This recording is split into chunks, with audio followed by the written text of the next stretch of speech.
കേരളത്തെ ലഹരിമുക്തമാക്കാൻ ആഭ്യന്തര വകുപ്പ് നടക്കുന്ന ഓപ്പറേഷൻ തൂഫാന്റെ പ്രചരണാർത്ഥം സമസ്തയുടെ നേതാവ് ജിഫ്രി മുത്തുക്കോയ തങ്ങളെ തന്നെ ആഭ്യന്തരമന്ത്രി കൂട്ടുപിടിച്ചത് നന്നായി. മറ്റു സമുദായ നേതാക്കൾ ഇക്കാര്യത്തിൽ മുൻകൈ എടുക്കേണ്ടത് സമസ്ത നേതാക്കളും കൂട്ടരുമാണ്. കാരണം സംസ്ഥാനത്ത് മയക്കുമരുന്ന് വ്യാപകമായി വിപണനം നടത്തുന്നവരും കള്ളക്കടത്തിലൂടെ കേരളത്തിലേക്ക് എത്തിക്കുന്നതും ഭൂരിഭാഗം പേരും തങ്ങളുടെ തന്നെ സമുദായത്തിൽപ്പെട്ടവരാണ് എന്നത് ആ സമുദായത്തിന് തന്നെ നാണക്കേടാണ്. മയക്കുമരുന്നായാലും തീവ്രവാദമായാലും അത് ഞമ്മൻ്റെ ആൾക്കാരറിയാതെ ഇവിടെ നടക്കില്ല എന്നാണ് നാട്ടുകാരുടെ അനുഭവം. RV ബാബു എന്ന് പറയുന്ന ഒരു വിഷസർപ്പത്തിൻ്റെ അധിക്ഷേപ ബഹുമാനപ്പെട്ട സയ്യിദുൽ ഉലമ ജിഫ്രി മുത്തുക്കോയ തങ്ങൾക്കെതിരെ നടത്തിയ ഒരു അധിക്ഷേപം. നിങ്ങളൊരു കാര്യം ആലോചിച്ച് നോക്കണം. സമസ്തയും സമസ്തയുടെ പണ്ഡിതന്മാരും സയ്യിദുൽ ഉലമയും ഈ രാജ്യത്തിന് നൽകിക്കൊണ്ടിരിക്കുന്ന സേവനവും ഈ രാജ്യത്ത് നടത്തിക്കൊണ്ടിരിക്കുന്ന പ്രവർത്തനങ്ങളെയും ഒക്കെ ഈ വർഗീയതയുടെ വിഷവിത്തുകൾ നിറഞ്ഞ കണ്ണുകളിലൂടെ മാത്രം നോക്കിക്കാണുന്ന ഒരു വിഷസർപ്പം. എന്താണെങ്കിലും വിഷസർപ്പത്തിനോട് പറയാനുള്ളത്, എടോ ചാണകസംഘി, നീയും നിന്റെ സംഘ് പരിവാർ കൂട്ടരും നടത്തുന്ന ചെറ്റത്തരവും തെമ്മാടിത്തരവും തീവ്രവാദവും വർഗീയവാദവും ഫാസിസവും കക്കലും മുക്കലും രാജ്യദ്രോഹവും ഒന്നും സമസ്തക്കാരനും മുസ്ലിമും ഈ രാജ്യത്ത് നടത്തുന്നില്ല എന്നുള്ളത് മാത്രമാണ്. അതാണ് പറയാനുള്ളത്. എന്താണെങ്കിലും ചാണകസംഘി ചിലതൊന്നും കണ്ടില്ലെന്ന് നടിച്ചുകൊണ്ട് മനഃപൂർവ്വം കണ്ണടച്ച് ഇരുട്ടാക്കിക്കൊണ്ടാണ് ഇത്തരം അധിക്ഷേപങ്ങൾ ചൊരിയുന്നത് എന്നുള്ള യാഥാർത്ഥ്യം നമ്മുടെ മുന്നിലുണ്ട്. ഇപ്പോൾ ഓപ്പറേഷൻ തൂഫാൻ വലിയ വിജയകരമായിട്ട് നടന്നുകൊണ്ടിരിക്കുക. ഇതിൽ എല്ലാ മതവിഭാഗത്തിൽപ്പെടുന്ന ആളുകളുണ്ട് എന്ന് പറഞ്ഞാൽ ഇതുമായി ബന്ധപ്പെട്ട് നടക്കുന്നവർ അവർ വിശ്വാസികളായതുകൊണ്ട് ഇങ്ങനെ ആയതാണോ? അല്ല. വിശ്വാസികളാണെങ്കിൽ, യഥാർത്ഥ വിശ്വാസിയാണെങ്കിൽ അവൻ മയക്കുമരുന്നിൻ്റെ പുറകെ പോകില്ല എന്നുള്ളതാ അല്ലേ? അപ്പോൾ വിശ്വാസിയുടെ പേരിൽ അല്ലെങ്കിൽ അങ്ങനെ ഒരു പേരുള്ളത് കൊണ്ട് മാത്രം ഒരാൾ വിശ്വാസിയാകുമോ? ഇനി രാജ്യത്ത് നടക്കുന്ന എല്ലാ മയക്കുമരുന്ന് കേസുകളിലും മുസ്ലിങ്ങൾ മാത്രമാണോ പ്രതികൾ? അല്ലല്ലോ. ഇപ്പം നിങ്ങൾ നോക്കൂ, ഇപ്പം കേരളത്തിൽ നടന്ന ഈ ഓപ്പറേഷൻ തൂഫാന്റെ ഭാഗമായി നടന്നിരിക്കുന്ന അറസ്റ്റുകൾ ഒരു 10,000-2000 പേര് അറസ്റ്റ് ചെയ്യപ്പെട്ടിട്ടുണ്ട്. ഇതിൽ മെജോറിറ്റിയും മുസ്ലിം സമുദായത്തിൽപ്പെടുന്നവരാണോ? ആണോ? അല്ല എന്ന് കണക്കുകൾ പറയുന്നു. അല്ല എന്ന് കണക്കുകൾ പറയുന്നു. ഇനി ഈ അറസ്റ്റിലായവരിൽ ഏറ്റവും കൂടുതൽ ഏത് സമുദായത്തിൽപ്പെടുന്നവരാ? അങ്ങനെ അവർ ഇന്ന സമുദായത്തിൽ പെട്ടതുകൊണ്ട് ആ സമുദായത്തിൽ പെടുന്നവരൊക്കെ, ആ മതത്തിൽ പെടുന്നവരൊക്കെ മയക്കുമരുന്നിൻ്റെ വക്താക്കളാണ് എന്നുള്ളതാണോ? അങ്ങനെയാണെങ്കിൽ RV ബാബു പറയുന്ന കാര്യം തെറ്റാണ്.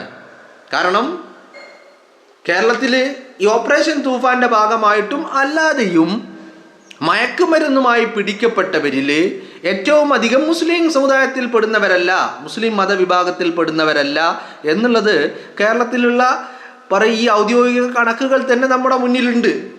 അപ്പം അങ്ങനെ വരുമ്പോൾ ഇപ്പോൾ മറ്റേതെങ്കിലും ഒരു മതത്തിൽ പെട്ടവർ, ആ ആളുകൾ കൂടുതലായതുകൊണ്ട് ആ മതത്തിൽ വിശ്വസിക്കുന്ന എല്ലാവരും അങ്ങനെയാണ് എന്നാണോ?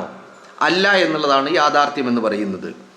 അപ്പോൾ ഞാനതായി പറഞ്ഞത്, ഈ വർഗീയതയുടെ കണ്ണുമായിട്ട്, വർഗീയതയുടെ വിഷം നിറഞ്ഞ കണ്ണും നാവുമായിട്ട് ജീവിക്കുന്ന ആളുകൾക്ക് ഇത്തരം അധിക്ഷേപങ്ങളൊന്നും ഒരു വലിയ കാര്യമല്ല അല്ലേ?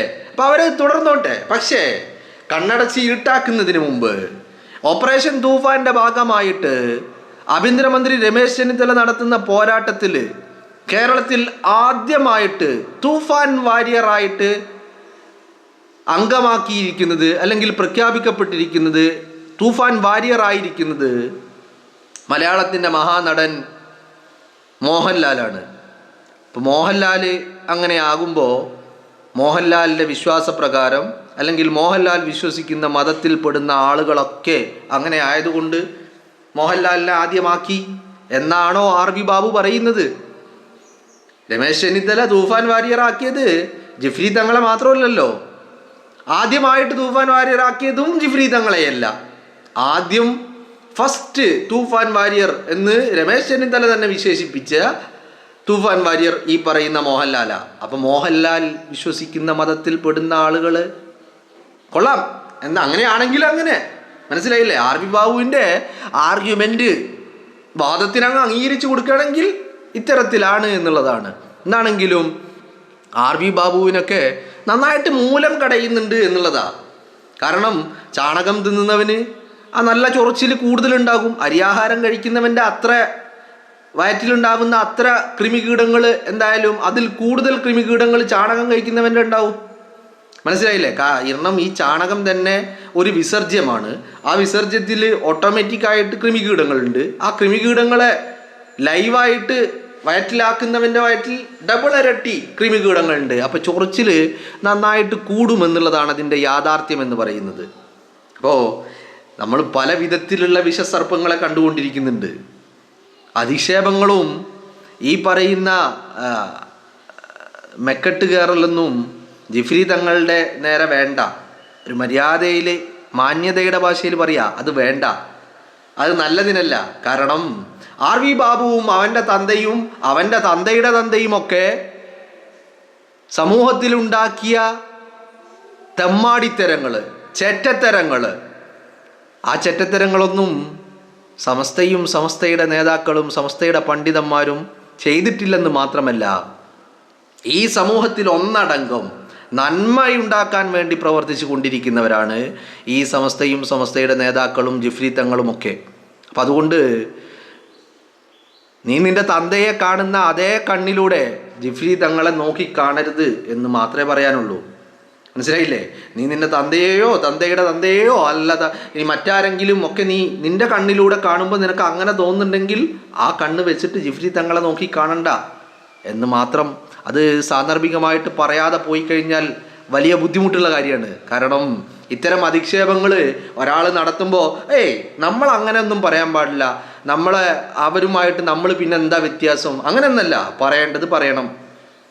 വ്യത്യാസങ്ങളൊന്നും കൂടുതൽ വേണ്ടെന്നേ. കാരണം മുള്ളിനെ മുള്ളുകൊണ്ട് തന്നെ എടുക്കണം എന്നുള്ളതാണ്. അപ്പോൾ ഇത്തരം അധിക്ഷേപങ്ങളുമായിട്ട് ഇറങ്ങി പുറപ്പെടുന്നതിന് മുമ്പ് ബഹുമാനപ്പെട്ട സയ്യിദുൽ ഉലമ ജിഫ്രി മുത്തുക്കോയ തങ്ങൾ ഈ സമൂഹത്തിൽ നടത്തുന്ന ഇടപെടലുകളും പ്രവർത്തനങ്ങളും എങ്ങനെയാണ് എന്നുള്ളതാണ് ആദ്യം മനസ്സിലാക്കേണ്ടതുണ്ട്.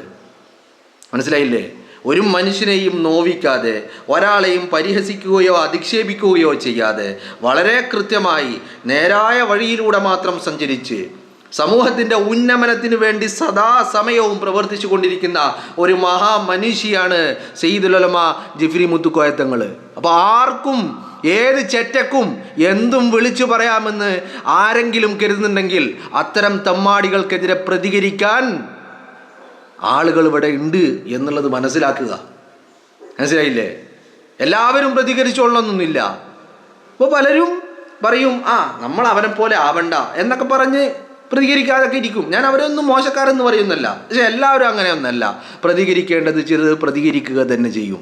അപ്പോൾ ഇത്തരം തെമ്മാടിത്തരങ്ങളുമായിട്ട്, അങ്ങനെ അധിക്ഷേപത്തിൻ്റെ വിത്തുകളുമായിട്ട്, വിഷവിത്തുകളുമായിട്ട് ഇത്തരം വിഷവിത്തുകളെ, വിഷസർപ്പങ്ങളെ നമ്മൾ ഈ സമൂഹത്തിൽ സ്വൈരവിഹാരത്തിന് അനുവദിച്ചുകൂടാ എന്നുള്ളത് തന്നെയാണ്. മനസ്സിലായില്ലേ. സമസ്ത പതിറ്റാണ്ടുകളായിട്ട് പ്രവർത്തിച്ചു കൊണ്ടിരിക്കുക ഈ കേരളത്തിൻ്റെ പൊതുസമൂഹത്തിൽ. ഇന്നീ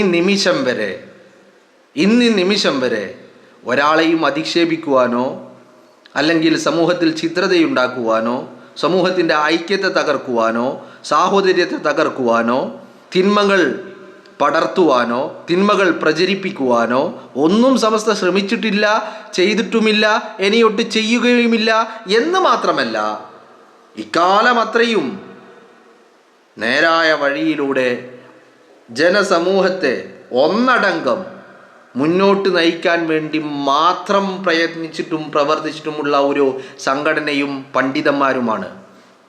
അപ്പോൾ എന്ത് തമ്മാടിത്തരവും ഏത് ഉണ്ണാക്കനും വിളിച്ചു പറയാമെന്നുള്ള രീതിയിലേക്ക് മാറുന്നുണ്ടെങ്കിൽ കൃത്യമായിട്ട് പ്രതിരോധം തീർക്കുക തന്നെ ചെയ്യും. അതിനിപ്പോൾ ഏത് വലിയ വിഷസർപ്പമാണെങ്കിലും ശരി. മനസ്സിലായില്ലേ.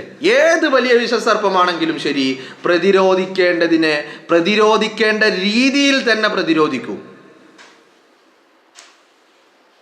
ഈ ചീഞ്ഞു നാറുന്ന നാവുമായിട്ട് സമസ്തയോടും ജിഫ്രി തങ്ങളോടും വേണ്ട. കാരണം യാഥാർത്ഥ്യങ്ങളിൽ നിന്നുകൊണ്ടായിരിക്കണം പ്രതിഷേധങ്ങളായാലും പ്രതികരണങ്ങളായാലും വിമർശനങ്ങളായാലും യാഥാർത്ഥ്യങ്ങളെ ഉൾക്കൊണ്ടുകൊണ്ട് മാത്രമായിരിക്കണം.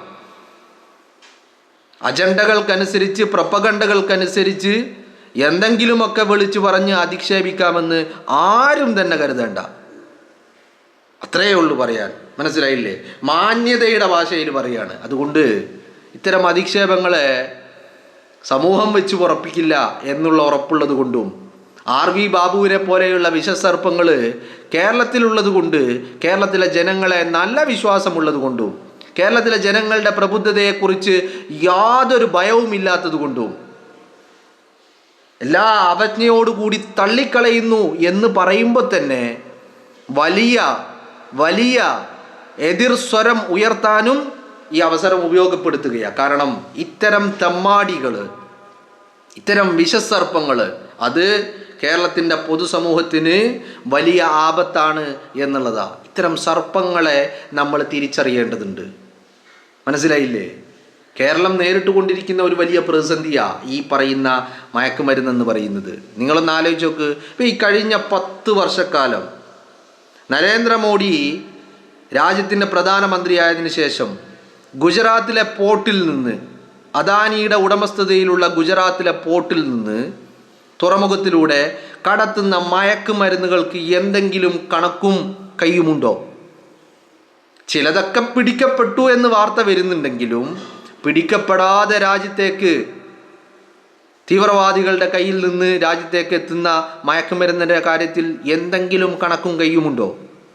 അതും ഗുജറാത്തിലെ രാജ്യത്തെ, ഞാൻ ആവർത്തിച്ചു പറയുന്നു, രാജ്യത്തെ മയക്കുമരുന്നിൻ്റെ കേന്ദ്രം, ഉത്ഭവം, രാജ്യത്തേക്ക് ഇത് എത്തുന്നത് ഈ ഗുജറാത്തിലെ പോർട്ട് വഴിയാണ്. അതിന് രാജ്യത്തെ ഫാസിസ്റ്റ് ഭരണകൂടത്തിൻ്റെ എല്ലാവിധ സപ്പോർട്ടും പിന്തുണയും അതിന് സുരക്ഷയും ഒരുക്കിക്കൊണ്ടുള്ള നടപടികൾ, പിന്തുണ രാജ്യത്തെ ഫാസിസ്റ്റ് ഭരണകൂടം നൽകിക്കൊണ്ടിരിക്കുന്നു എന്നുള്ള കാര്യത്തിൽ ഒരു തർക്കവുമില്ല. മനസ്സിലായില്ലേ? അപ്പോൾ ഇതൊക്കെ രാജ്യത്തെ വസ്തുതകളും ഡാറ്റകളും ഒക്കെ അറിഞ്ഞുകൊണ്ടും അധിക്ഷേപിക്കാൻ ഇറങ്ങി പുറപ്പെടുന്ന RV ബാബുമാരോട് പറയാനുള്ളത്, നിന്റെ തന്തയുടെ വകയൊന്നല്ല ഈ രാജ്യമെന്ന് പറയുന്നത്. നീ നിന്റെ തന്തയെ നോക്കിക്കാണുന്നത് പോലെ സമസ്തയെയും സമസ്തയുടെ നേതാക്കളെയും അതേ കണ്ണിലൂടെ നോക്കിക്കാണരുത് എന്ന് മാത്രമേ പറയാനുള്ളൂ.